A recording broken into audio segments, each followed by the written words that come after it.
Κυρίες και κύριοι, αγαπητές φίλες και φίλοι, απόψε είναι 24 Ιουνίου του 2023, ημέρα Σάββατο. Λίγες ώρες πριν ανοίξουν οι κάλπες στην Ελλάδα, πριν ξεκινήσω τα θέματά μας, το πρώτο θέμα δηλαδή, θα ήθελα να πω το εξής. Προχθές ξεκίνησα είχα την εκπομπή γεωπολιτικά, να γράψω την εκπομπή γεωπολιτικά στον Περισσό, στο στούντιο της ναυτεμπορικής, τηλεόρασης ναυτεμπορικής. Έκανα το λάθος, επιστρέφοντας, να γυρίσω από το κέντρο.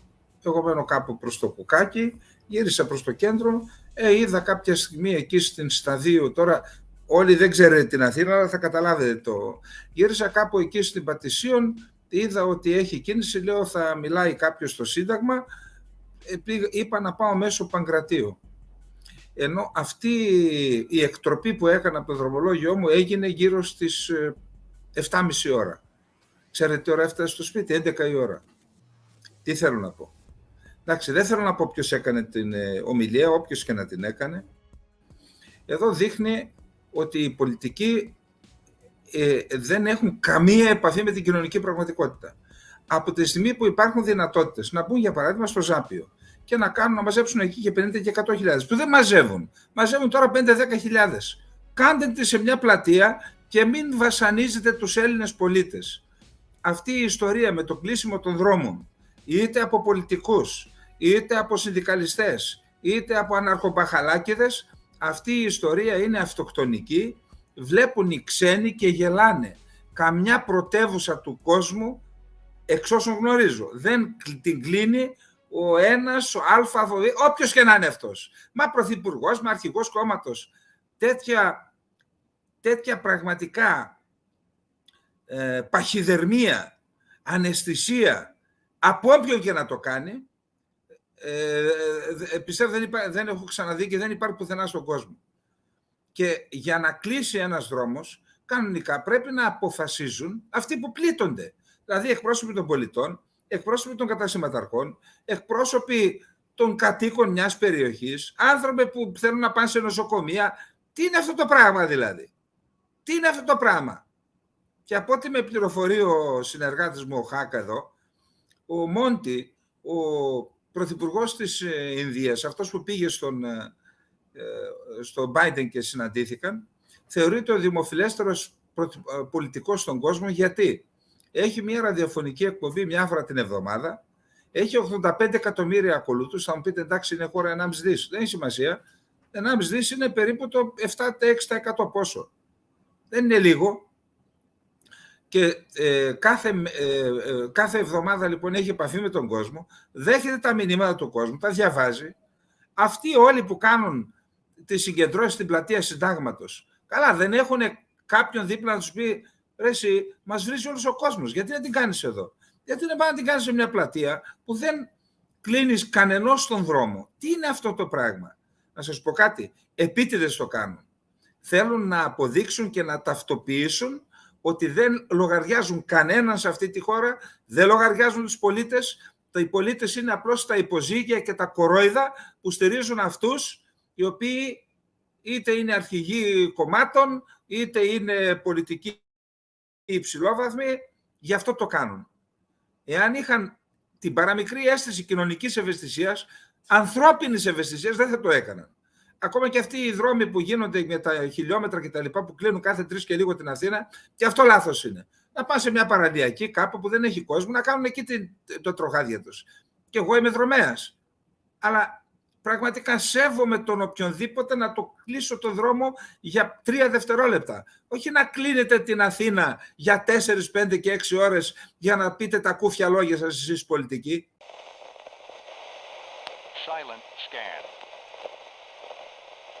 Εύχομαι οι Έλληνες πολίτες να ψηφίσουν αυτό που ικανοποιεί τον εσωτερικό τους κόσμο, τον ψυχισμό τους. Αυτό είναι στην ουσία. Έτσι όπως έχει καταντήσει η πολιτική στην Ελλάδα, που είναι σημαδεμένη η τράπουλα, εν πάση περιπτώσει, όταν έστω και με βαριά καρδιά, αυτός που πηγαίνει και ρίχνει την ψήφο του, πιστεύω ότι ικανοποιεί αυτό αποκαθιστά την εσωτερική του ισορροπία. Σου λέει εντάξει, έκανα το καθήκον μου, ψήφισα. Αν και επαναλαμβάνω, ο τρόπος με τον οποίο γίνονται οι εκλογές στην Ελλάδα είναι τραγικός. Η Ελλάδα έχει μια τριτοκοσμική δημοκρατία, να αποφασίζουν ένα άτομο, 2 άτομα για το ποιος θα είναι υποψήφιος βουλευτής στον Εύρο. Και πού ξέρουν αυτή την πραγματικότητα στον Εύρο? Πού ξέρουν αν αυτά τα πρόσωπα όντως είναι τα προβεβλημένα, είναι αυτά που ενδιαφέρονται για τον Εύρο, για τη Φλόρνα, για οτιδήποτε? Από πού και ως πού? Γιατί δεν λειτουργεί η πραγματική δημοκρατία, η ίδια η κοινωνία να αναδεικνύει τους υποψηφίους, ο καθένας, όποιος θέλει να είναι υποψήφιος, σε τοπικό επίπεδο να εγκρίνεται η υποψηφιότητα και στη συνέχεια να μπαίνουν στην αρένα. Τι είναι αυτά τα κόλπα τώρα? Να πηγαίνεις και να διαβάζεις είτε ποδοσφαιριστές είτε τραγουδιστές, τραγουδίστριες και όλα αυτά, απλά και μόνο επειδή είναι γνωστοί στην τηλεόραση ή τέλος πάντων. Λοιπόν, αυτά.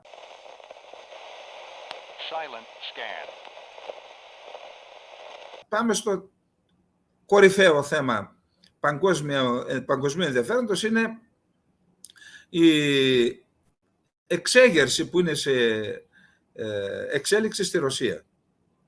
Νομίζω ότι όσοι παρακολουθούν την εκπομπή μας δεν έπεσαν από τα σύννεφα. Εντάξει, δεν λέω ότι περιμέναμε να πάρει τέτοιες διαστάσεις αυτή η διαφορά που υπήρχε μεταξύ του Πριγκόζιν, του Σοϊγκού και του Γκερασίμοφ, διότι τα βλέπουμε αυτά, εδώ τα μεταδίδουμε σχεδόν κάθε βράδυ όποτε υπήρχε τέτοιο θέμα, οι συνεχόμενες ύβρις και αντεγκλήσεις του Πριγκόζιν προς τη στρατιωτική ηγεσία. Είχαμε πει γιατί ο Πούτιν το ανέχεται αυτό. Έσκαψε το λάκκο του λοιπόν, διότι ανεξαρτήτως της τύχης που θα έχει, θα σας πω μετά την άποψή μου για το πού θα πάει, για τον Πριγκόζιν και πού θα πάει αυτή η ιστορία, ανεξαρτήτως όμως της τύχης που θα έχει αυτό το εγχείρημα, αυτή η απόπειρα, η εικόνα του Πούτιν δέχθηκε καθοριστικό πλήγμα, η διεθνής εικόνα, αλλά ίσως και στο εσωτερικό της χώρας του. Εν πάση περιπτώσει, εδώ σε αυτή την εκπομπή λέγαμε τις αντεγκλήσεις, κατηγορίες, τους ονόμαζε προδότες. Όμως, πριν από 1,5 μήνα, εδώ σε αυτή την εκπομπή είχαμε πει ότι κατηγορήθηκε ότι έδωσε τις θέσεις των ρωσικών δυνάμεων στους Δυτικούς και στους Ουκρανούς. Τότε, εντάξει, του καθενός ο νους εκεί θα πήγαινε, θεωρήσαμε ότι αυτό μπορεί να το έδωσαν οι ίδιοι οι αντίπαλοι του, δηλαδή ο Σοϊγκού ή ο Γκερασίμοφ ή τέλος πάντων άνθρωποι του κύκλου αυτών των ανθρώπων για να τον εκθέσουν. Αυτός είπε ότι δεν έχω κάνει κάτι τέτοιο. Στη συνέχεια είχαμε πάλι μία κίνηση, θα έλεγα σταθμός, που ήταν κίνηση σταθμός από πλευράς του Πούτιν. Τι έκανε ο Πούτιν λοιπόν πριν από 1 μήνα? Είπε, έδωσε εντολή όλες οι ένοπλες ομάδες, μισθοφόροι, ιδιωτικοί στρατοί, όπως θέλετε πέστε τους, που θέλουν να δραστηριοποιούνται στο μέτωπο, θα πρέπει να υπογράψουν συμβόλαιο με τη ρωσική κυβέρνηση. Νομίζω με το Υπουργείο Άμυνας. Τότε λοιπόν είδαμε ότι οι Τσετσένοι έχουν κανονικό στρατό, ο οποίος ανήκει στην ιεραρχία του στρατεύματος της Ρωσικής Ομοσπονδίας, όμως ο Καντήροφ έχει και ιδιωτικό στρατό, όπως του Πριγκόζιν, και είναι η Αχμάτ. Αυτοί λοιπόν πήγαν και υπέγραψαν. Ο Πριγκόζιν είπε ότι δεν θα υπογράψουν. Επίσης, αυτή την εκπομπή σας προειδοποιήσαμε εδώ και αρκετόν καιρό και είπαμε ότι ενώ για ένα μεγάλο διάστημα Πριγκόζιν και Καντήροφ πήγαιναν μαζί, είχαν ενιαίο μέτωπο, υποστήριζε ο ένας τον άλλον, πριν από μερικές εβδομάδες ο Καντήροφ είδαμε ότι πήρε αποστάσεις από τον Πριγκόζιν, τον κατηγορούσε και πήρε καθαρά την θέση του Σοϊγκού, Γκερασίμοφ και του Πούτιν φυσικά. Εν πάση περιπτώσει, θεωρώ ότι αυτή η υπόθεση της υπογραφής του συμβολίου, της άρνησης υπογραφής συμβολίου, ήταν αυτό που καθόρισε και τις εξελίξεις που είδαμε τις τελευταίες ώρες. Τώρα, Καταρχάς να πούμε τι είναι η Wagner για να καταλάβουμε τι ακριβώς συμβαίνει. Η Wagner μπορεί να έχει ένα στρατό που ανέρχεται σε 40 περίπου χιλιάδες, τώρα λένε ότι έχει 25 υπό τα όπλα αυτή τη στιγμή. Είναι άνθρωποι εμπειροπόλεμοι, αυτό δεν θα πρέπει να το ξεχνάμε. Δηλαδή οι μάχες που έδωσε επί 9 μήνες στον Μπαχμούτ κατέστησαν τις δυνάμεις του Πριγκόζιν, της Βάγκνερ, τις κατέστησαν ίσως τις πιο εμπειροπόλεμες δυνάμεις του κόσμου αυτή τη στιγμή. Γιατί ο αγώνας εντός κατοικημένων πόλεων είναι ο δυσκολότερος αγώνας, συνεχής αγώνας. Άρα, αλλά δεν είναι μόνο αυτός ο Πριγκόζιν, η Βάγκνερ. Η Βάγκνερ έχει την έδρα της στην Αγία Πετρούπολη. Μάλιστα σήμερα εισέβαλαν οι ρωσικές αρχές και βρήκαν σε κυβότια 54 εκατομμύρια δολάρια. Ο Πριγκόζιν είπε ναι, υπάρχουν αυτά, αλλά εγώ τα είχα λέει για τη μισθοδοσία. Εν πάση περιπτώσει, αυτός ο ιδιωτικός στρατός ασφαλώς και ιδρύθηκε με την άδεια του ρωσικού κράτους. Αυτός ο στρατός, αλλά και όλες οι άλλες δραστηριότητες του Πριγκόζιν, ασφαλώς και την χάνουν της έγκρισης του ρωσικού κράτους. Δηλαδή, ό,τι δεν μπορούσε να κάνει το ρωσικό κράτος, για διάφορους λόγους, στη Συρία, στην Αφρική, τις διάφορες χώρες της Αφρικής και όπου αλλού, το ανέθετε υπεργολαβία σε μια ιδιωτική εταιρεία. Και έτσι δεν είχε πολιτικό κόστος ή πολιτική ευθύνη το ρωσικό κράτος. Διότι σου λέει είναι μια ιδιωτική εταιρεία παροχής υπηρεσιών, έστω υπηρεσιών ασφάλειας, υπογράφει συμβόλαιο με μια κυβέρνηση, γι' αυτό βρίσκεται εκεί. Όμως όταν βρίσκεται ένας ρωσικός στρατός στην ουσία, σε μια αφρικανική χώρα που έχουν πρόβλημα οι κρατικές της δομές και στην πούμε η Βάγκνερ είναι αυτή που κρατά όρθια μια κυβέρνηση, ο καθένας μπορεί να αντιληφθεί ότι σε αυτή τη χώρα τελικώς επιρροή ασκεί, να το πούμε μια λέξη λατινογενή, κουμάντο έκανε η Μόσχα δια της Βάγκνερ. Και όλη αυτή η διαδικασία έχει και πολλά λεφτά. Η Βάγκνερ ελέγχει μέσα από τις σχέσεις που διατηρεί με κυβερνήσεις τις οποίες στηρίζει στην Αφρική, εκμεταλλεύεται χρυσορυγεία, άδαμαντορυχεία, νομίζω και ενεργειακά κοιτάσματα. Άρα η περιουσία της ανέρχεται σε δισεκατομμύρια, πολλά δισεκατομμύρια. Και φυσικά ο Πριγκόζιν δεν είναι μόνος του.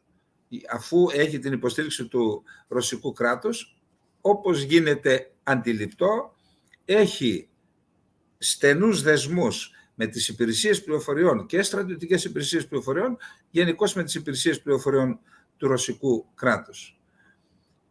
Επίσης, πριν πάμε στην εξέγερση, να πούμε και κάτι άλλο. Η Ρωσία, προχθές θα θυμάστε, το είπαμε εδώ καταρχάς χθες το βράδυ σημειώσαμε ότι εδώ κάτι δεν πάει καλά. Όταν έκανε τις τελευταίες δηλώσεις πριν εκδηλώσει την εξέγερση, χθες το βράδυ στην εκπομπή, ξαναγυρίστε και δείτε την, είπαμε κάτι δεν πάει καλά με αυτή την υπόθεση. Τελικώς σε λίγες ώρες δεν είμαστε μάγοι, δεδομένα αξιολογούμε και αναλύουμε, έτσι. Λοιπόν, να δούμε λίγο, πριν από λίγες εβδομάδες, 6 ουκρανικά μη επανδρομένα αεροσκάφη πετούσαν προς τη Μόσχα. Και μάλιστα τα 3 νομίζω πήγαιναν στη συνοικία που είναι η κατοικία του Πούτιν. Είπαμε λοιπόν ότι σε αυτή τη συνοικία κατοικούν ανώτατοι στρατιωτικοί αξιωματούχοι. Από πού και ως πού. Εδώ στην Ελλάδα οι στρατιωτικοί, αν έχουμε ένα σπίτι, 2 ή κάποιος που μπορεί να πει καμιά πλούσια γυναίκα να έχει λίγο παραπάνω περιουσία. Κατά τα άλλα, οι στρατιωτικοί δεν νέμονται την οικονομική εξουσία, δεν συμμετέχουν στις οικονομικές δραστηριότητες της χώρας. Τώρα εντάξει, δεν θέλω να αναφερθώ στο διαμέρισμα του του αρχηγού Γεθά και στην παρακολούθηση του από την υπηρεσία, αυτό είναι ένα άλλο θέμα, αλλά εν πάση περιπτώσει αυτό δείχνει ότι εδώ το πολιτικό κατεστημένο δεν δίνει χώρο στους στρατιωτικούς να πάρουν μερίδιο από αυτά που παίρνουν οι πολιτικοί. Λοιπόν, παρακολουθώ την ίδια στιγμή τι γίνεται, γι' αυτό είδατε φορά τα γυαλιά μου. Εκεί στη Ρωσία λοιπόν, πώς δικαιολογείται κρατική ανώματη σε σε περιοχές όπως είναι η Κηφισιά, για παράδειγμα, όπου τα σπίτια κοστίζουν πολλά εκατομμύρια δολάρια. Τι συμβαίνει λοιπόν? Θα σας πω μια προσωπική εμπειρία και από εκεί βγάζω και τα συμπεράσματα, πέρα από αυτά που διαβάζω. Κάποια στιγμή συνάντησα έναν φίλο αρκετά πλούσιο Έλληνα της Ρωσίας, ο οποίος έχει μια περιουσία που ξεπερνάει τα 200-300 εκατομμύρια δολάρια. Μου είπε λοιπόν, όταν πατάω το πόδι μου στην Ελλάδα, τότε παίρνω ανάσα ελευθερίας. Μα γιατί? του λέω, εσύ με τόσα λεφτά, με εργοστάσια, με πολυκατοικίες, όλο το κράτος είναι στην υπηρεσία σου εκεί πέρα.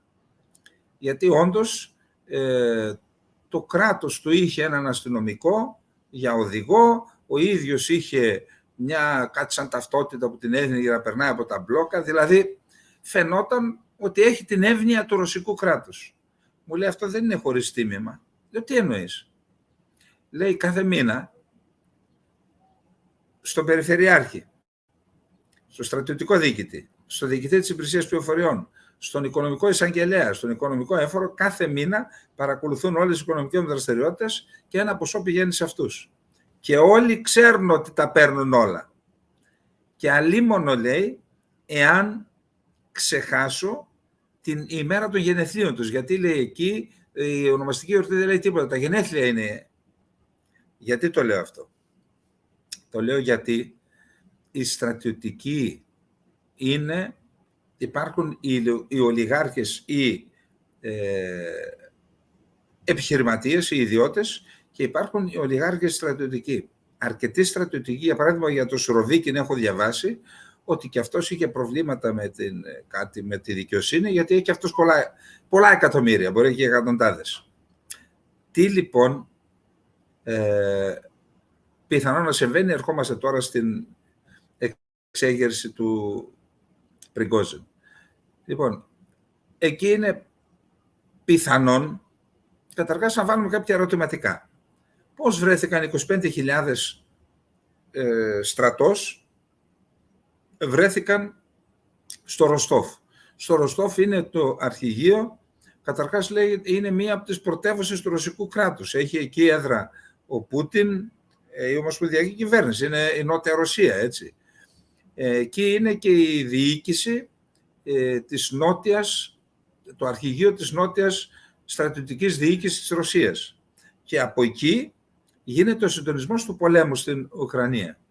Πώς είναι δυνατόν λοιπόν τόσες υπηρεσίες πληροφοριών, στρατιωτική υπηρεσία πληροφοριών, FSB, υπηρεσία εξωτερικής ασφάλειας πληροφοριών, πώς είναι δυνατόν να μην υπέκλεψαν τις τηλεφωνικές του, γιατί είπαμε και εμείς εδώ χθες ότι κάτι δεν πάει καλά, και να μην αντιλήφθηκαν ότι η κίνηση προς τα εκεί γίνεται για αυτό το σκοπό, για μία εξέγερση. Δηλαδή δεν θα μπορούσαν να το σταματήσουν στην είσοδο της πόλης. Και πώς υπάρχει εθνοφυλακή, η οποία στην Ρωσία είναι υπεύθυνη για την εσωτερική ασφάλεια και τάξη. Και αυτή δεν κινήθηκε. Άρα εδώ υπάρχουν ορισμένα ερωτηματικά. Τι έκαναν οι υπηρεσίες του κράτους? Και τώρα που έχει καταλάβει το αρχηγείο της στρατιωτικής διοίκησης νότιας περιοχής, τον είδαμε ότι είναι με έναν στρατιωτικό, τον Αλεξέιεφ νομίζω, ο οποίος είναι και ο διοικητής των στρατιωτικών πληροφοριών, δεν είμαι σίγουρος, να μιλάει κανονικά και ο συντονισμός και η διοίκηση των πολεμικών επιχειρήσεων να συνεχίζεται κανονικά. Επίσης υπάρχει ένα άλλο ερώτημα. Για ποιο λόγο δεν του έκλεισαν τις τηλεπικοινωνίες? Δηλαδή, από τη στιγμή που βλέπουμε ότι έχει ηλεκτρονικό πόλεμο η Ρωσία και καταρρίπτει όλα τα ουκρανικά μη επανδρομένα αεροσκάφη, δεν μπορεί να σταματήσει τις τηλεφωνικές ή τις όποιες επικοινωνίες έχει ο Πριγκόζιν με αυτούς που στέλνει στη Μόσχα? Και αν δεν μιλήσεις με τον Πριγκόζιν, πού θα πάνε αυτοί, πώς θα παίρνουν εντολές? Θέλω να πω, τα έχουμε δει και στην Ελλάδα αυτά, σε άλλες φάσεις που αφήσανε και έγιναν εξεγέρσεις και είχαμε ανώμαλες καταστάσεις. Τώρα δεν θέλω, που ήταν στημένο το παιχνίδι. Εδώ λοιπόν η εκτίμηση μου είναι η εξής.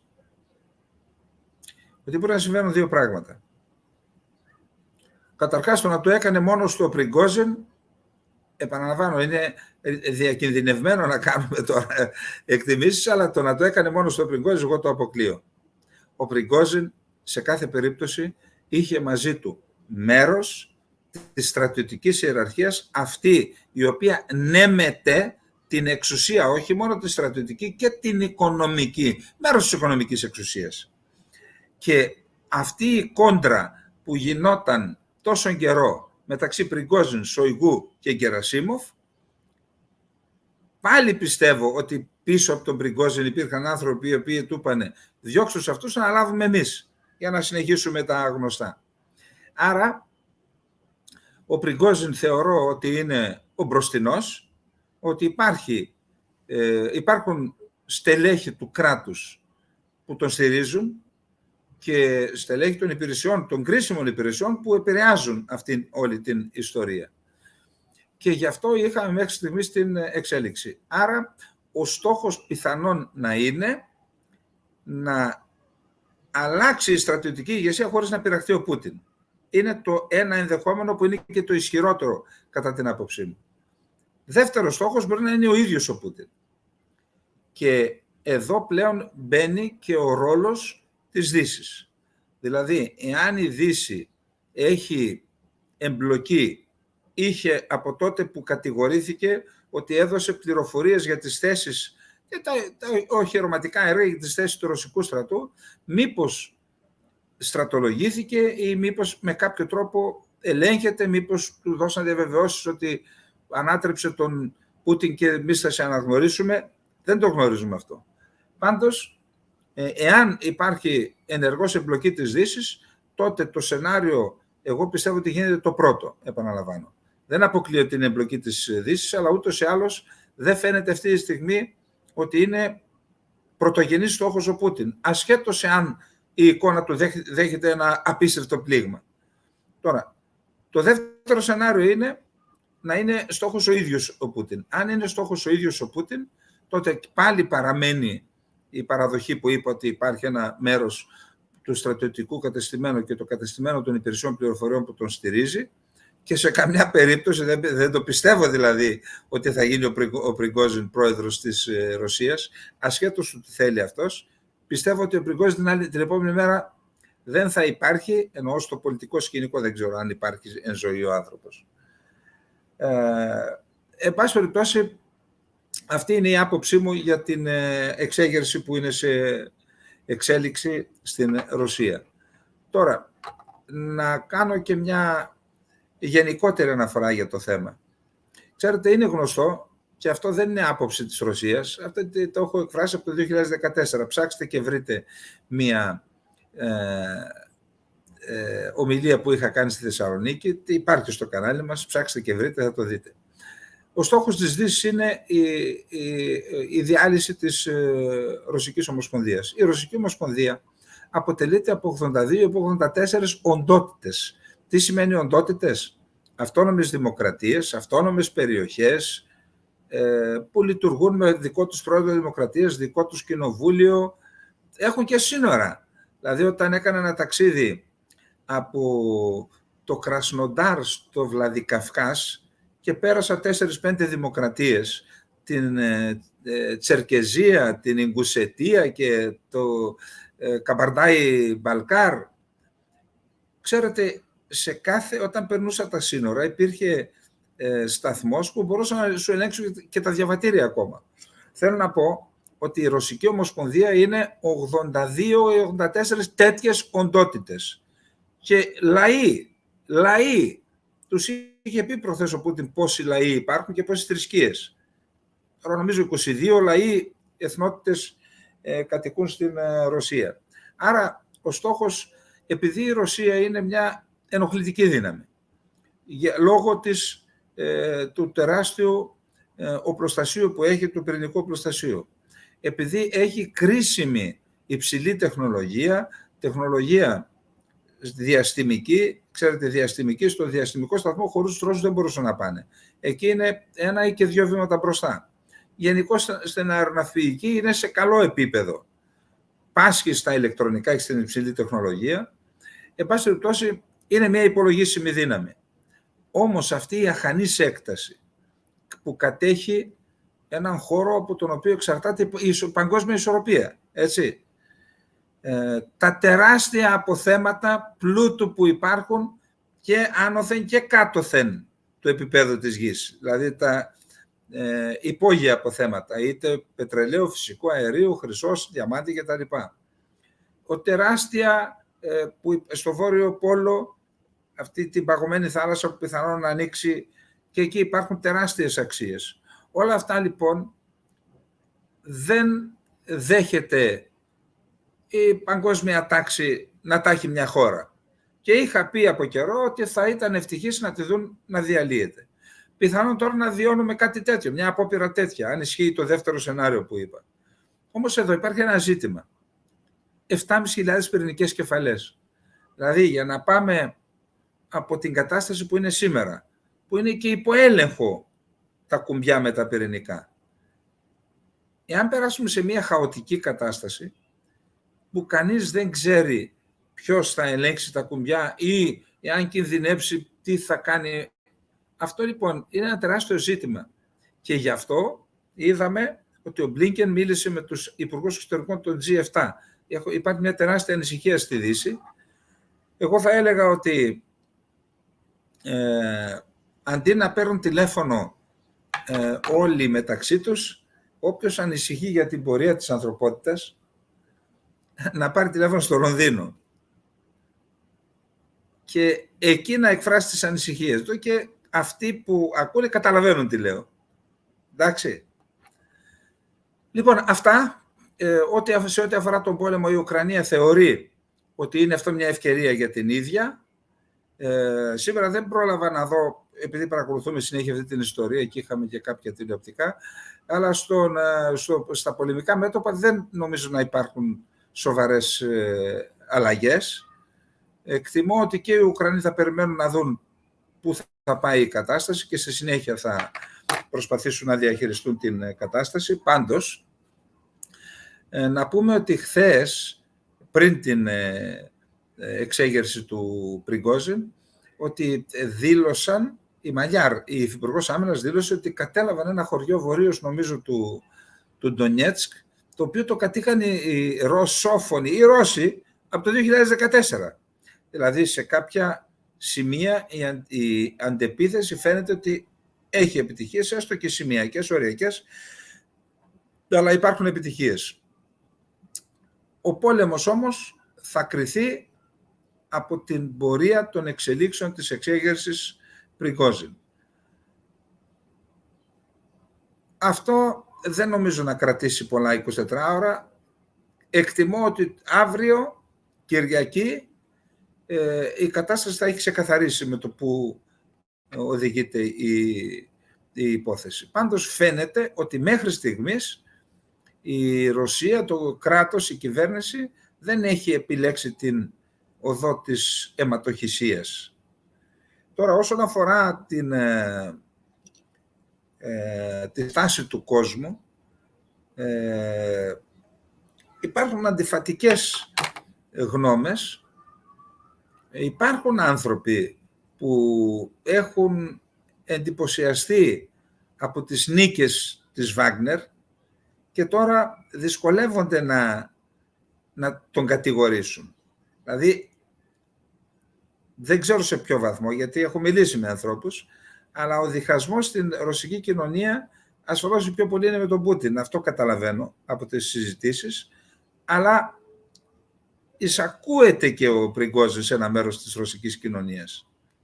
Θα δούμε.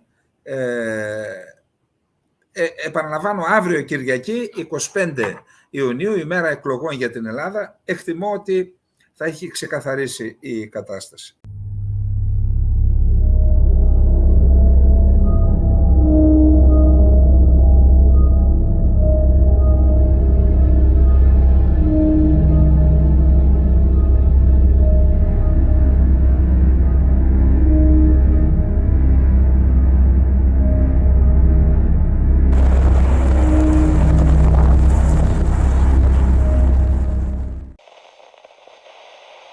Silent scan.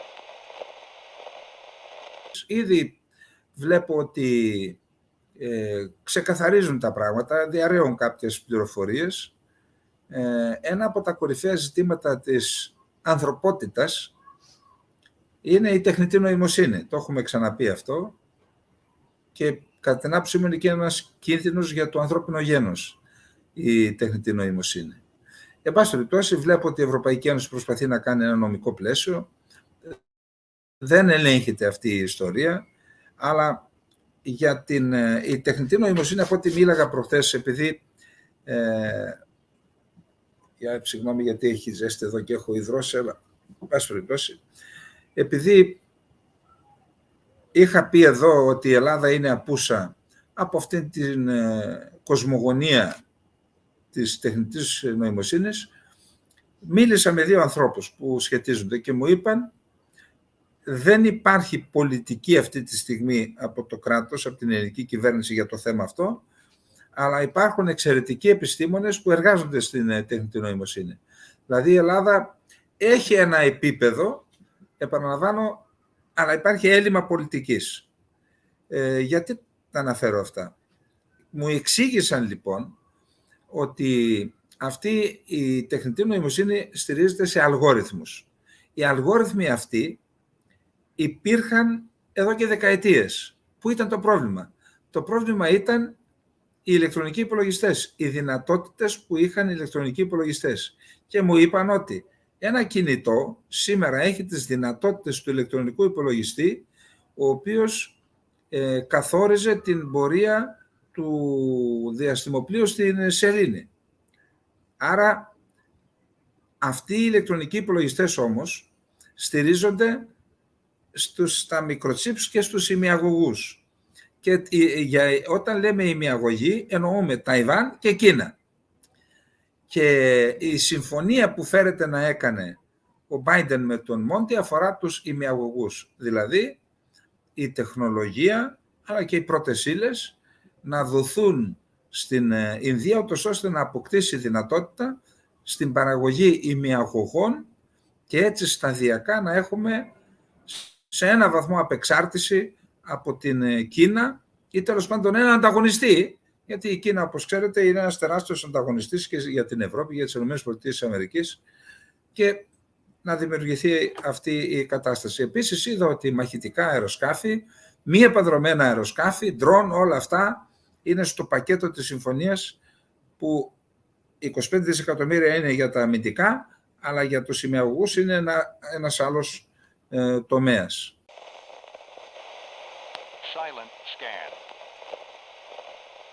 Οι Ισραηλοί ήταν πολύ συγκρατημένοι για το τι θα κάνουν με την Τουρκία. Η νέα κυβέρνηση που είχε δημιουργηθεί στις 27 του Δεκέμβρη ήταν πολύ συγκρατημένοι για το ποια θα είναι η πορεία των σχέσεων με την Τουρκία και περιμένανε να δουν ποιος θα βγει στις εκλογές αυτές.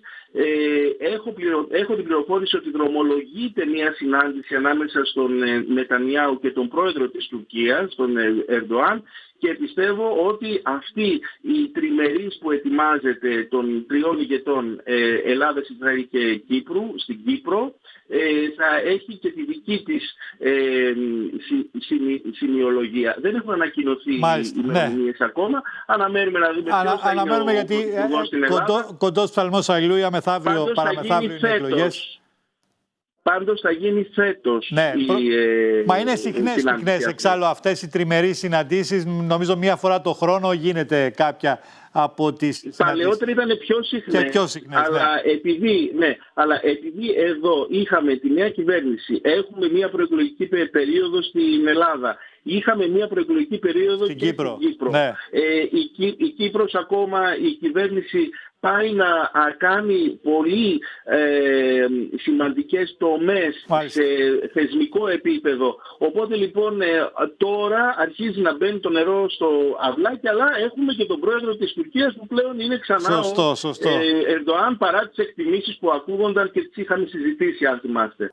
Ο Νετανιάχου, σας είχα πει και εγώ, τώρα δεν βλέπουμε το οίκο μας, τα βλέπουμε και τους έξω, αλλά για τα εθνικά μας συμφέροντα θεωρούσα, όταν γινόταν εκλογές στο Ισραήλ, ότι η εκλογή Νετανιάχου θα είναι μια θετική εξέλιξη για τα εθνικά μας συμφέροντα στην Κύπρο και στην Ελλάδα.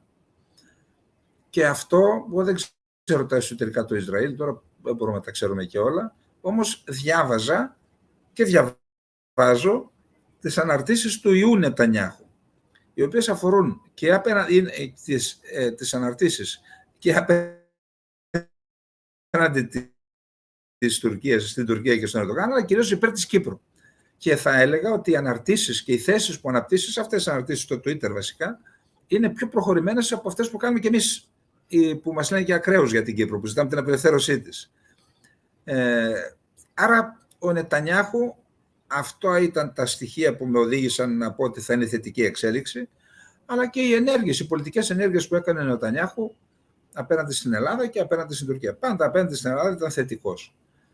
Βλέπουμε λοιπόν ότι και όντως στους τελευταίους μήνες δεν έχει υπογραφεί ακόμα συμφωνία, αλλά φαίνεται ότι υπάρχει μια διάθεση, πρόθεση, σχεδιασμός από το Ισραήλ να γίνει αγωγός από την ΑΟΣ του Ισραήλ, να καταλήγει κάπου εκεί στο Ζύγι, που είναι στις νότιες ακτές της Κύπρου, εκεί να γίνει ένας σταθμός υποδοχής του αγωγού, όπου θα χρησιμοποιείται το φυσικό αέριο που θα εξορίζεται από το ΑΟΣ του Ισραήλ για την παραγωγή ηλεκτρικού ρεύματος στην Κύπρο, και ένα άλλο μέρος θα υγροποιείται με ένα πλωτό σταθμό υγροποίησης που θα υπάρχει στο Ισραήλ.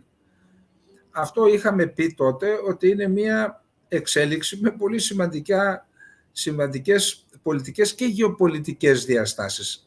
Αλλάζουν τα πάντα στην Ανατολική Μεσόγειο και κυρίως αποκλείεται η πιθανότητα να γίνει άλλος ένας αγωγός που θα πηγαίνει στην Τουρκία, γιατί αυτή είναι η απειλή για μας. Αν πάει ένας αγωγός προς την Τουρκία, που οικονομικά είναι ο συμφερότερος, υπάρχουν πολιτικά προβλήματα και δεν έχει να κάνει μόνο με την Κύπρο, έχει να κάνει και με το ίδιο το Ισραήλ, που δεν θέλει να δώσει τα κλειδιά στην Τουρκία, δεν την εμπιστεύεται.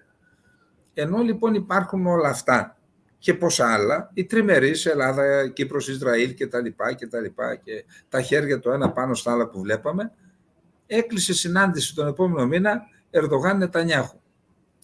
Δεν ξέρουμε λεπτομέρειες. Απλά έχω να σας πω το εξής. Υπάρχει κάποιος Ζακ Καμπχή, δεν ξέρω αν ζει. Θεωρείται ο ισχυρότερος Ιουδαίος στο θρήσκευμα Τούρκος πολίτης. Και μάλιστα είναι ο άνθρωπος που κατέβασε την ελληνική σημαία από την Ομαρχία της Σμύρνης το 1922 μετά την κατάρρευση. Ο ίδιος το λέει και έχει γράψει και ένα βιβλίο γι' αυτό. 94 ετών, όταν η Βουλή του Ισραήλ, η Κνεσέτ, αποφάσισε να θέσει σε ψηφοφορία το ζήτημα της αναγνώρισης της γενοκτονίας των Αρμενίων, πήρε το ιδιωτικό του αεροσκάφος, πήγε στο Ισραήλ, τους πλάκωσε στα μπινελίκια και σταμάτησαν όλα. Αυτά δεν στα λέω έτσι για λόγους ιστορικούς. Θέλω να σας πω λοιπόν ότι στην Τουρκία υπάρχουν είτε Ιουδαίοι το θρήσκευμα Τούρκοι πολίτες, είτε κρυπτο-Ιουδαίοι, οι λεγόμενοι ντονμέδες, που έχουν τεράστια, ακόμα πριν τον Ερντογάν είχαν ακόμα μεγαλύτερη επιρροή. Τώρα με τον Ερντογάν, ο οποίος Ερντογάν μοίρασε το παιχνίδι αλλιώς και έδωσε τα χρήματα, τα λεφτά του κράτους και τα λοιπά, τα έδωσε στους λεγόμενους λέοντες της Ανατολίας και δημιούργησε την Ισλαμική αστική τάξη, ας πούμε. Εντάξει, αλλά παρόλα αυτά είναι αυτοί οι άνθρωποι, δείτε η οικογένεια Ζορλού Energy, είναι οι οποίοι, ο οποίος είναι ένας από τους δεν ξέρω αν είναι φανερά Ιουδαίος ή κρυπτοεβραίος, πάντως έχει εργοστάσιο παραγωγής ηλεκτρικού ρεύματος με φυσικό αέριο και στο Ισραήλ και στην Τουρκία, και είναι αυτός που λέει φέρτε τον αγωγό εδώ, εγώ σας εξασφαλίζω τη βιωσιμότητά του. Άρα μπορεί η Ελλάδα να κάνει πολλά, μπορεί και ο Νετανιάχου να κάνει πολλά, μπορεί και η Κύπρος, αλλά να ξέρουμε ότι ο παράγοντας αυτός στην Τουρκία είναι πάρα πολύ ισχυρός, που μπορεί ακόμα και να πηγαίνει να πλακώνει στα πινελίκια το Ισραήλ και να κάνει πίσω για το θέμα της αρμενικής γενοκτονίας, που θα έλεγα είναι και ένα θέμα αξιοπιστίας. Δεν είναι δυνατόν μια χώρα η οποία υπέστη γενοκτονία, το ολοκαύτωμα, να μην αναγνωρίζει, να δείχνει αλληλεγγύη σε αυτούς που έχουν υποστεί τα ίδια. Δηλαδή στους Αρμένιους, στους Έλληνες, και αυτό είναι ένα ζήτημα τεράστιο πολιτικό.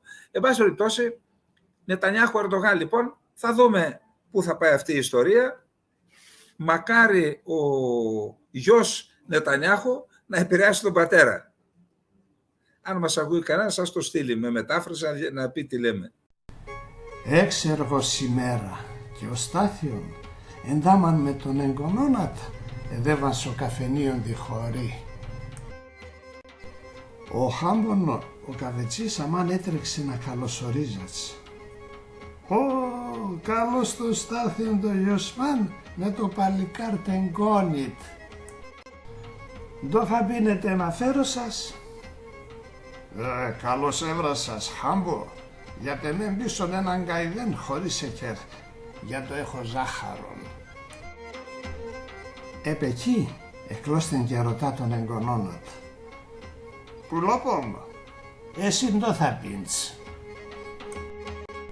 Εμεν πίσον έναν φρέντο καπουτσίνο, σύρω να πάνε και κανέλαν, κι άλλο έμνοστο ναείνετε. Εκλώστεν ο Στάθιον και πειράστην γόνατ. Όλαν, για μίσετεν και σοχωρίον έσουν φρέντον καπουτσίνων. Α τότε ο Χάμπον ο Καβετσής ετσάιξεν ο λίγο χολιασμένος. Ναι πρε, πως και έχουμε φρέντο, και φρέντο έχουμε και καπουτσίνο πα έχουμε. Και ίμπιος θέλα δε βάζ και να νίονταν ντομάτιατ και ναείνετε άνθρωπος, ποντιακή γνώμη πα έχουμε.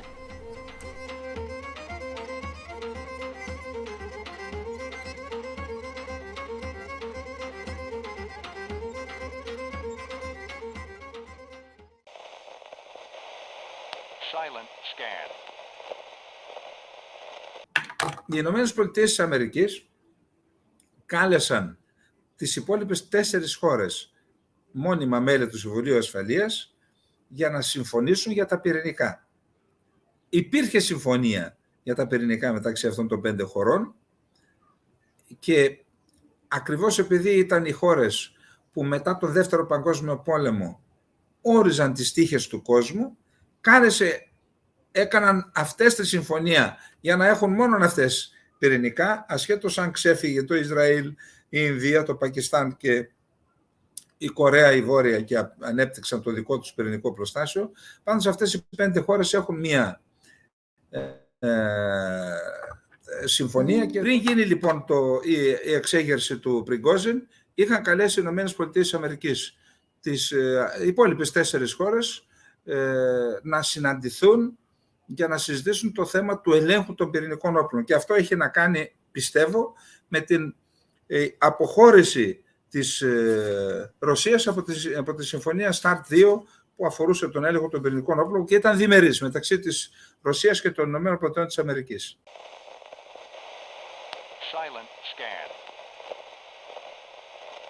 Ακούστε, εμείς πρέπει να είμαστε δίκαιοι και να παραμένουμε πιστοί στο εθνικών είναι ό,τι είναι αληθές. Διάβασα λοιπόν σήμερα ένα άρθρο με βάση το οποίο η Frontex ετοιμάζει τη δική της έκθεση, μάλιστα παίρνει αποστάσεις και λέει εμείς δεν μπορούμε να κάνουμε έρευνα γιατί δεν έχουμε όλα τα στοιχεία. Όλα τα στοιχεία τα έχει το ελληνικό κράτος. Αλλά εμείς θα κάνουμε μία έκθεση με βάση αυτά που γνωρίζουμε. Και στην ουσία επιρρύπτουν ευθύνες στο λιμενικό γιατί λέει ότι πρότειναν στο λιμενικό να διαθέσουν, έχουν ένα υπτάμενο μέσο που έχει έδρα την Σάμο, η Frontex, της Frontex. Να διαθέσουν αυτό, λένε ότι αυτοί το εντόπισαν πρώτοι, δεν ξέρω, μάλλον με ένα αέριο μέσο, και είπαν να σας διαθέσουμε το υπτάμενο μέσο για να το παρακολουθείτε την πορεία του και ότι δεν απάντησαν οι ελληνικές αρχές, οι λιμενικές αρχές. Εν πάση περιπτώσει, έχω πει από την αρχή ότι ασφαλώς αν υπάρχουν ευθύνες θα πρέπει, αφού γίνει η έρευνα,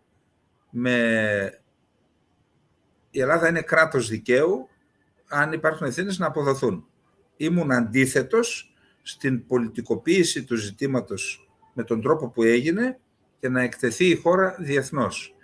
Εάν λοιπόν υπάρχουν ευθύνες και αποδοθούν, τότε η χώρα αποδεικνύει η Ελλάδα αποδεικνύει ότι είμαστε κράτος δικαίου, ότι όταν διαπιστώνονται λάθη με τεράστιο κόστος ανθρώπινες ζωές, αλλά λειτουργεί το κράτος, λειτουργεί η δικαιοσύνη, αποδίδονται οι ευθύνες, τα του Καίσαρου στο Καίσαρι.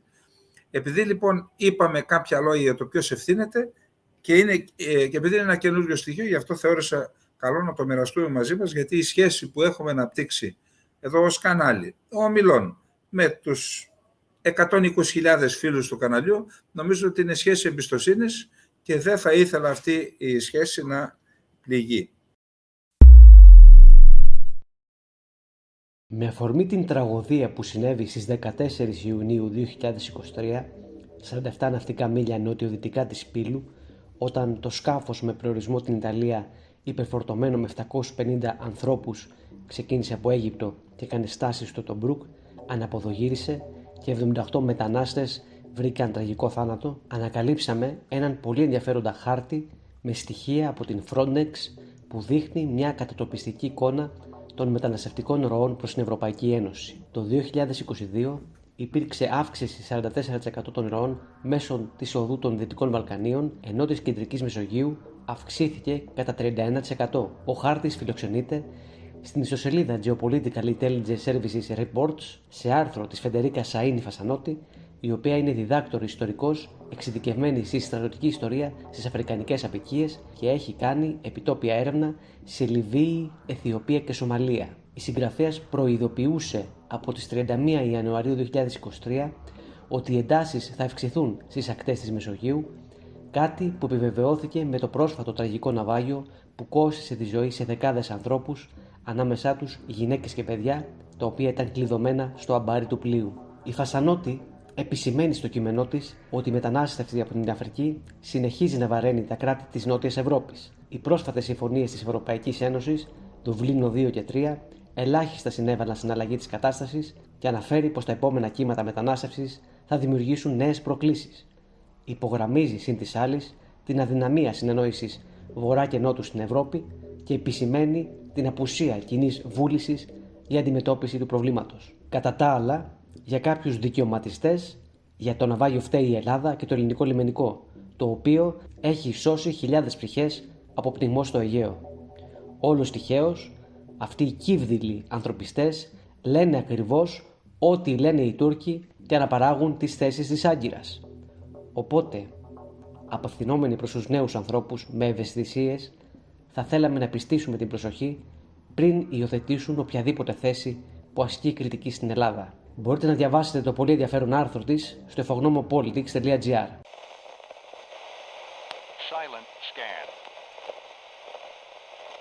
Πάλι διάβασα άρθρα στον τύπο που μιλούν ότι το κείμενο, υπάρχει ένα προσχέδιο του κειμένου συμπερασμάτων της επικείμενης Συνόδου των Υπουργών Εξωτερικών της Ευρωπαϊκής Ένωσης, όπου εκεί δεν είναι ενθαρρυντικά αυτά που γράφονται για την Κύπρο. Το διάβασα αυτό που γράφεται. Και είναι το κλασικό, το μότο αυτό με το ΟΗΕ, τα ψηφίσματα κτλ. Ο Νίκος Χριστοδουλίδης, άνθρωπος που έχει υπηρετήσει στο Υπουργείο Εξωτερικών, ξέρει τις διαδικασίες, ξέρει τι συμβαίνει στις ευρωπαϊκές χώρες, ξέρει τι συμβαίνει στους ευρωπαϊκούς θεσμούς και στις Βρυξέλλες. Θεώρησε, αυτό είχε ξεκινήσει και επί Αναστασιάδη όταν ο ίδιος ήταν Υπουργός Εξωτερικών. Νομίζω ότι είχαν στείλει παρατηρητή η Ευρωπαϊκή Ένωση. Δεν το ήθελε η Τουρκία, δεν το ήθελε ούτε οι Άγγλοι το θέλανε. Θεωρεί λοιπόν ότι με την ενεργότερη εμπλοκή της Ευρωπαϊκής Ένωσης στις διαδικασίες επίλυσης του Κυπριακού, ότι θα αλλάξει η παραμετροποίηση και θα αλλάξει δραστικά και εντάξει, λογικό το ακούω. Βεβαίως η Ευρωπαϊκή Ένωση θα πρέπει να εμπλακεί ενεργότερα, μέλος της είναι η Κύπρος, αλλά δεν πιστεύω ότι αυτό θα γύρει την πλάστιγκα προς την ελληνική πλευρά. Και το λέω αυτό, εντάξει, με κάθε σεβασμό σε αυτούς που σχεδιάζουν την πολιτική στη Λευκοσία, αλλά πραγματικά είναι, θα έλεγα, περίπου παιδαριώδες να πιστεύουμε ότι με δηλώσεις και με λόγια και με ψηφίσματα θα φύγει ο στρατός κατοχής από την Κύπρο. Και σας πληροφορώ ότι αυτόν καταγγέλει ο γιος Νετανιάχου. Το στρατό κατοχής στην Τουρκία. Τη στείνει στον τοίχο. Όσον αφορά δε τις θέσεις που αναπτύσσει η Τουρκία, λέει δεν θέλουμε να είναι μειονότητα. άμα δεν θες να είναι μειονότητα, τι θέλεις ακριβώς για τους Τουρκοκύπριους? Είναι το 18% του νησιού. Τι ακριβώς θέλεις? Πολιτική ισότητα και κυριαρχική ισότητα. Να τη δώσεις και εσύ στους Κούρδους, που αποτελούν και αυτοί το 20% της χώρας σου. Γιατί δεν το λέει η Ελλάδα αυτό? Γιατί άκουσα, ο συνεργάτης μου, ο Χάκ, μου είπε, δεν προλαβαίνω να τα...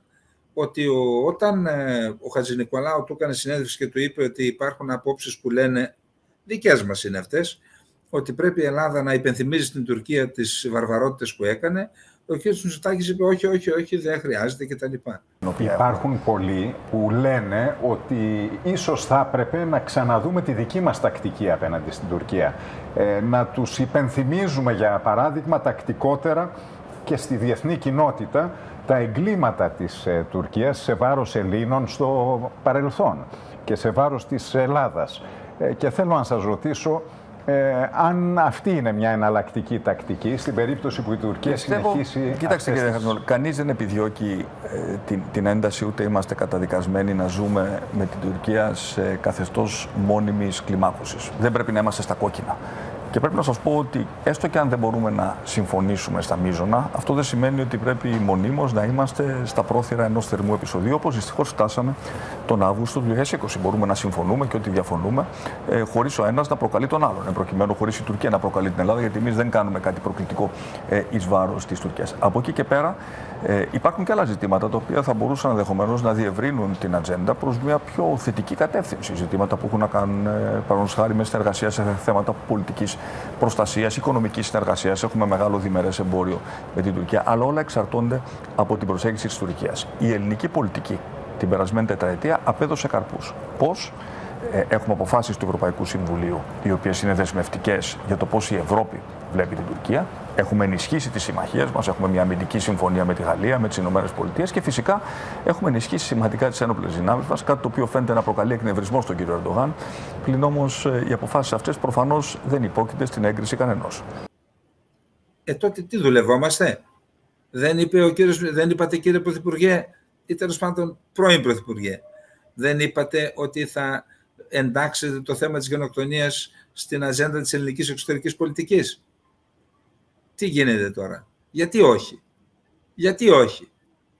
Εν πάση περιπτώσει, όποιος νομίζει λοιπόν ότι με δηλώσεις και με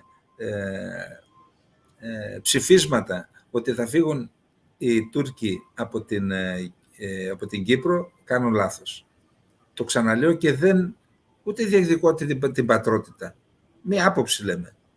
Μόνον όταν ο Τούρκος θεωρήσει ότι ένα δόγμα απελευθέρωσης, που επαναλαμβάνω πρέπει η σύλληψή του να γίνει πρώτα σε πολιτικό επίπεδο, μεταξύ Λευκωσίας και Αθήνας, και στη συνέχεια να γίνουν και οι διαβουλεύσεις όπου πρέπει διεθνώς με το διεθνή παράγοντα. Χρωστάει ο διεθνής παράγοντας την απελευθέρωση. Αυτοί φέραν τους Τούρκους στο νησί και δεν μπορούν να μείνουν αενάως, έτσι. Εάν λοιπόν αυτό αποκτήσει σάρκα και οστά και σε επιχειρησιακό επίπεδο, και αν ο Τούρκος θεωρεί ότι μπορεί κάποια μέρα κάποιοι τρελοί Έλληνες, όπως έγινε στο Λαχανά προχθές που είπαμε, να μας πετάξουν στη θάλασσα, για να μην χάσουν το μείζον, μπορεί να ικανοποιηθούν και με το έλασον, που είναι μια δίκαιη και βιώσιμη λύση χωρίς στρατεύματα κατοχής στο νησί. Και αφήστε αυτά τα διζωνικές και δικοινοτικές. Αυτά είναι ναζιστικά συστήματα, ρατσιστικά συστήματα που δεν έχουν θέση σε δημοκρατίες και κράτη του 21ου αιώνα. Άρα συμπαριστάμεθα στον κύριο Χριστοδουλίδη που θέλει να βάλει τον ευρωπαϊκό παράγοντα, αλλά δεν. Άλλο δρόμο να πάρει ο κύριος Χριστοδουλίδης. Άλλο δρόμο, τον έχουμε πει.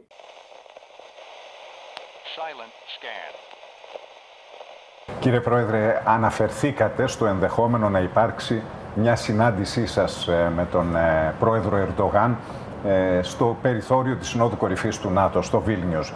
Και έχετε και στο πρόσφατο παρελθόν δηλώσει θετικός στο ενδεχόμενο μιας τέτοιας συνάντησης. Εκείνος όμως εξακολουθεί να μιλά για αποστρατιωτικοποίηση νησιών, ελληνικών νησιών στο Αιγαίο. Να προβάλλει το όραμά του για την λεγόμενη γαλάζια πατρίδα.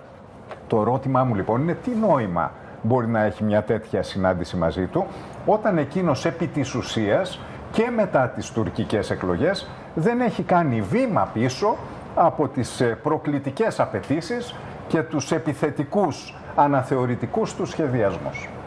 Κύριε Χατζηνικολάου, ο τουρκικός αναθεωρητισμός, όπως τουλάχιστον εγώ τον βίωσα την τελευταία τετραετία, πράγματι δημιουργεί μεγάλα ζητήματα, διότι έρχεται και θίγει ευθέως την ελληνική κυριαρχία και τα ελληνικά κυριαρχικά δικαιώματα. Και αυτό είναι κάτι το οποίο το έχω εξηγήσει επανελειμμένως στον κύριο Ερντογάν και του έχω επαναλάβει ότι η Ελλάδα έχει ένα μείζον ζήτημα το οποίο πρέπει να λύσει με την Τουρκία, και αυτό είναι η οριοθέτηση των θαλασσιών ζωνών, ΑΟΣ δηλαδή και υφαλοκρηπίδος, στο Αιγαίο και στην Ανατολική Μεσόγειο. Και αυτό είναι ένα ζήτημα το οποίο μπορεί να λυθεί με γνώμονα το διεθνές δίκαιο, έστω και αν χρειαστεί να καταλήξουμε τελικά στη Χάγη για να μπορέσει κάποιος τρίτος να το επιλύσει για λογαριασμό μας. Όμως αυτή η άποψή μου με αναγκάζει να ξεκαθαρίσω στον πρόεδρο Ερντογάν όταν τον συναντήσω ότι αν επιμείνει σε αυτή τη ρητορική δεν έχουμε πολλά πράγματα να συζητήσουμε, καθώς δεν πρόκειται ποτέ να δεχθώ να διευρυνθεί η ατζέντα σε ζητήματα όπως η αποστρατικοποίηση ή όπως τα ζητήματα που έχουν να κάνουν με την κυριαρχία ελληνικών νησιών στην Ανατολική Μεσόγειο. Αυτά τα ζητήματα δεν πρόκειται ποτέ να τα συζητήσω με τον πρόεδρο Ερντογάν, είναι εκτός ατζέντας. Αν γυρίσετε το χρόνο πίσω, μέχρι το 2015-2016, οι διευρυντικές συζητήσεις οι οποίες γινόντουσαν αφορούσαν τον στενό ορισμό της ελληνοτουρκικής διαφοράς, όπως την προσδιορίζουμε εμείς. Στη συνέχεια μπήκαν αυτά τα θέματα στην ατζέντα. Εάν λοιπόν η Τουρκία, για να το πω πολύ περιληπτικά, θέλει να έρθει πιο κοντά στην Ευρώπη, θέλει να κάνει ένα καινούριο άνοιγμα στη Δύση, όπως φαίνεται να θέλει ο πρόεδρος Ερντογάν, πρέπει να καταλάβει ότι και αυτό το άνοιγμα περνάει μέσα από την επαναφορά του διαλόγου Ελλάδος και Τουρκίας στη μία βασική διαφορά την οποία υπάρχουν πολλοί. Λοιπόν, μιλάμε τώρα πάντα για την Χάγη. Ακούστε, εγώ σας προτείνω όχι ως πατέρας του και ως εκδότης, σας προτείνω το βιβλίο του Σταύρου, το ντόμινο των υποχωρήσεων στο Αιγαίο. Ητοπάθεια, υποχωρητικότητα, κατευνασμός. Θέλω να ευχαριστήσω την κυβέρνηση των Ηνωμένων Πολιτειών για την πρωτοβουλία και την βοήθειά τους. Το ντόμινο των υποχωρήσεων στο Αιγαίο του Σταύρου Καλεντερίδη κυκλοφορεί από τις εκδόσεις Ινφογνώμων. Το βιβλίο εμβαθύνει ιστορικά στις τρεις κρίσεις που οδήγησαν την Ελλάδα στην ανοχή της αναθεωρητικής πολιτικής της Τουρκίας μέχρι σήμερα. Εισβολή και κατοχή του βόρειου τμήματος της Κύπρου, δόγμα γαλάζιας πατρίδας, τουρκολιβικό μνημόνιο. Συγκλονιστικές αποκαλύψεις μέσα από προσωπικές συνεντεύξεις διπλωματών, στρατιωτικών και πολιτικών, αποχαρακτηρισμένα αρχεία των ΗΠΑ και πρακτικά της Τουρκικής Βουλής. Αποκτήστε το βιβλίο με ένα κλικ στο infognomon.gr.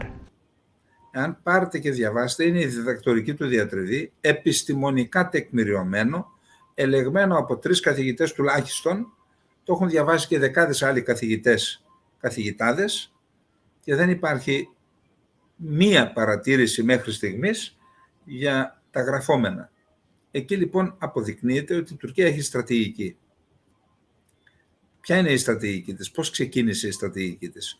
Πρώτα, να αμφισβητήσει τα δικαιώματα της Ελλάδας, το δικαίωμα της Ελλάδας να κάνει έρευνες στα διεθνή ύδατα του Αιγαίου. Αυτήν την αμφισβήτηση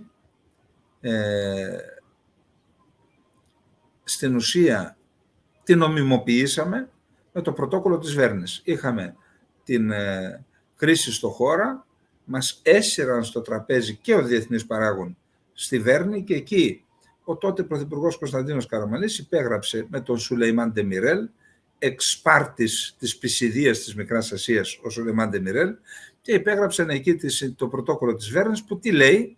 Ελλάδα και Τουρκία δηλώνουν ότι δεν θα κάνουν έρευνες για ενεργειακά αποθέματα στο Αιγαίο πέραν των χωρικών του υδάτων. Δηλαδή, τι υπογράψαμε το 1976? Έξω από την Ερέτρια 6 μίλια ή έξω από το Φάληρο 6 μίλια δεν μπορούμε να κάνουμε έρευνες τώρα. Στη συνέχεια, όταν αυτό θεώρησαν ότι το πέτυχαν και όταν είδαν, το 1982 υπογράφηκε η συνθήκη του Μοντέγκο Μπέι, το 1994 τον Νοέμβριο υπογράφηκε, νομίζω από έναν αριθμό κρατών, που μετά από αυτό, με την υπογραφή και ενός κράτους, τέθηκε σε εφαρμογή η συμφωνία η Διεθνή Συμφωνία για το θανάσιο δίκαιο, δηλαδή το Μοντέγκο Μπέι.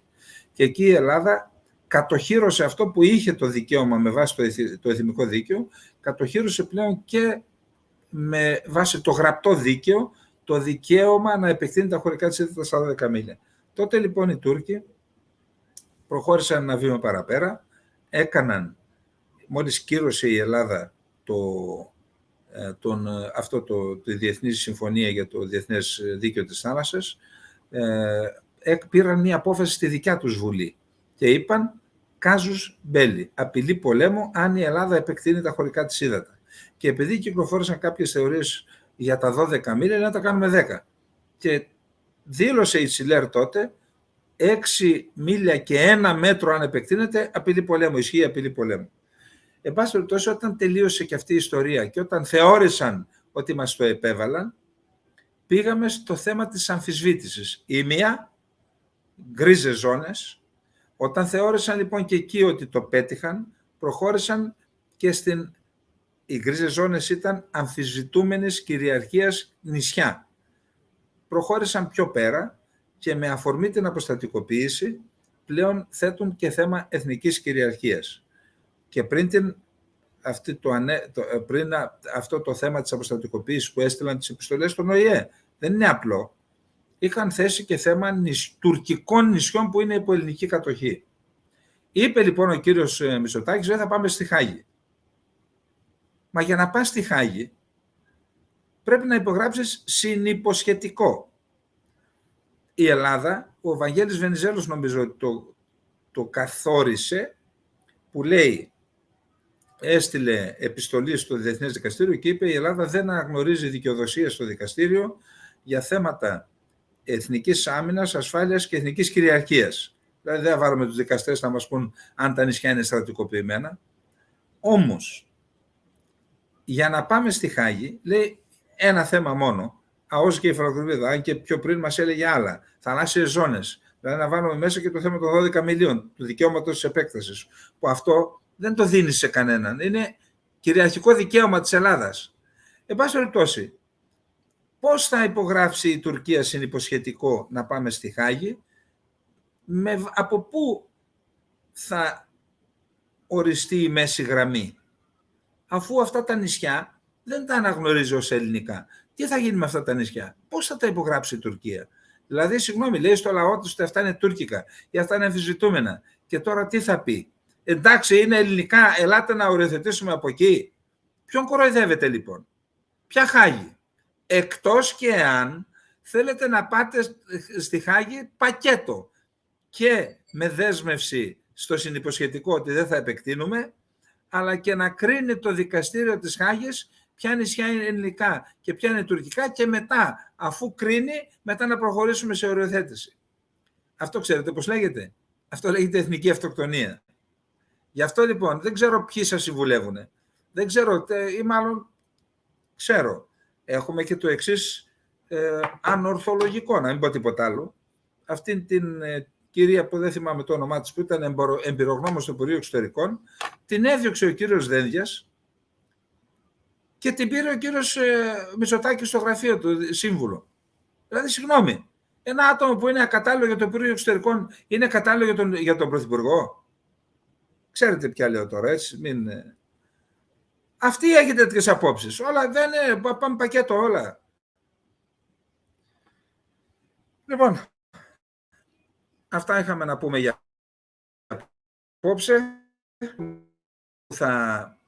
Εύχομαι η κυβέρνηση που θα εκλεγεί, ή μάλλον η Βουλή που θα εκλεγεί αύριο, να φέρει τέτοιο αποτέλεσμα, να έχουμε μια κυβέρνηση τα επόμενα χρόνια που θα υπηρετήσει τα εθνικά συμφέροντα, να έχουμε και μια αντιπολίτευση υπεύθυνη, γιατί πιστεύω ότι η ποιότητα του κυβερνητικού έργου σε ένα βαθμό, για να μην πω είναι ευθέως ανάλογη με την ποιότητα της αντιπολίτευσης, διότι όταν νιώθει η κυβέρνηση την ανάσα της αντιπολίτευσης για κάθε βήμα που κάνει, είναι υποχρεωμένη να ακολουθήσει και το σωστό, έτσι. Και υπάρχουν και τα ζητήματα της διαφθοράς εξαρτώνται από το πόσο στενό μαρκάρισμα κάνει η αντιπολίτευση.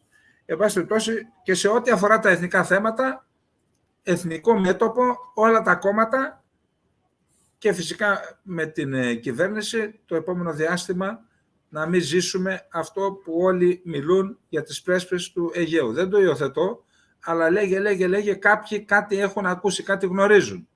Εντάξει, αν επιχειρήσουν να κάνουν κάτι τέτοιο, ελπίζω η αντιπολίτευση, μέρος της αντιπολίτευσης, γιατί κάποιοι είναι μαθησμένοι στις πρέσπες, η αντιπολίτευση και η ελληνική κοινωνία να σταθούμε όλοι μας στο ύψος μας.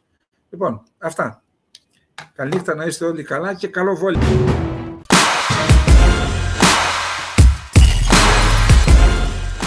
Αν σας άρεσε το βίντεο, δείξτε την εκτίμησή σας. Κάντε like, μοιραστείτε το περιεχόμενο, εγγραφείτε στο κανάλι μας και πατήστε το καμπανάκι για να σας έρχονται ειδοποιήσεις.